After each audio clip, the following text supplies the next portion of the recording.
काय जी निवड झाली आहे, पहिला आनंद काय आणि हा विजय कोणाला?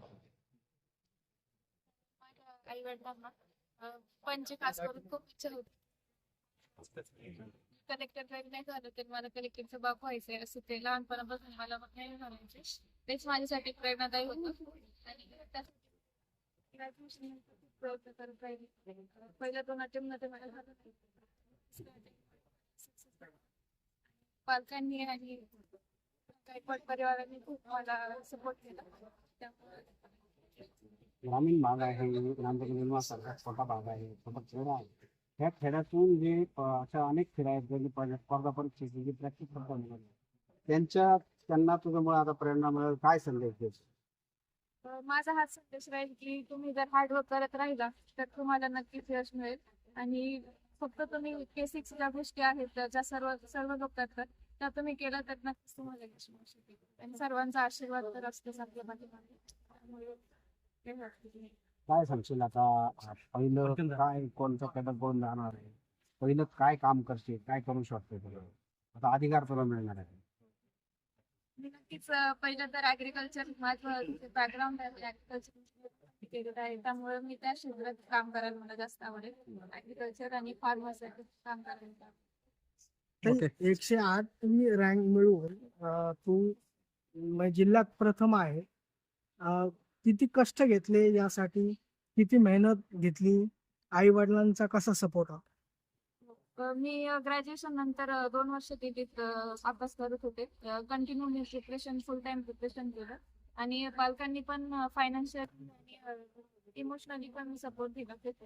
मागच्या वर्षी जेव्हा मला फेल्युअर आलं होतं, 6 मार्कने राहिलं होतं माझं, त्यावेळेस पण त्यांनी मला सपोर्ट केला की तू प्रयत्न करत राहा, तुला यश नक्कीच मिळेल. त्यामुळे त्यांचा खूप मोठा वाटा आहे. घरच्यांचं प्रेशर होतं UPSC करायची की तुझं मन होतं?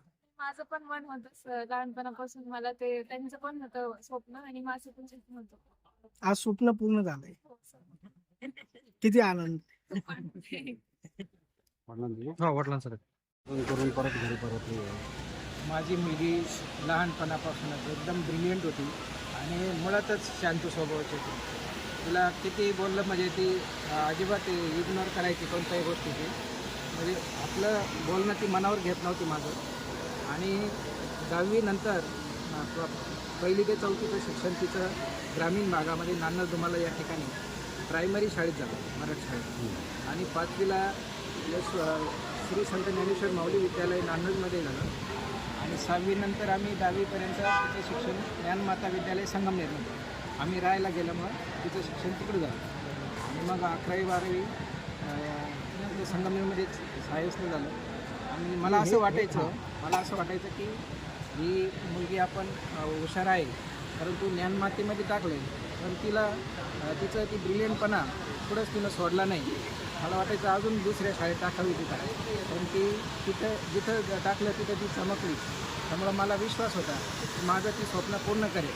कारण मी जेव्हा B.Ed झालो त्यानंतर मी MPSCची परीक्षा दिली, परंतु मी जास्त प्रयत्न न करता माझं स्वप्न ते अधुरं राहिलं. परंतु मी तिला म्हणायचो मी कलेक्टर नाही झालो तर मी कलेक्टरचा बाप नक्कीच होईल. आणि मग तिनं ते लहानपणापासून ते शब्द ध्यानात ठेवले आणि म्हणून तिनं माझं हे स्वप्न आज पूर्ण केलेलं आहे. त्याबद्दल मला खूप खूप आनंद वाटतो. किती कष्ट घ्यायचे?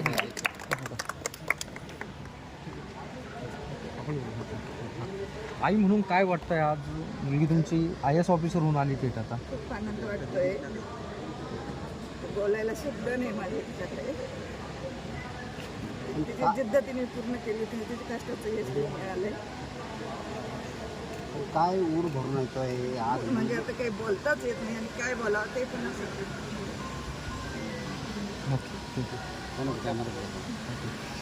एकदा आईसोबत शाळेत गेली होती. शाळेत ती हुशारच होती. गुरुजी तिला म्हणाले, जे आईला म्हणाले, तुमची मुलगी पुढे कलेक्टर होणार. लहानपणी हे पहिलेले असतात, तू तुमची मुलगी कलेक्टर होणार.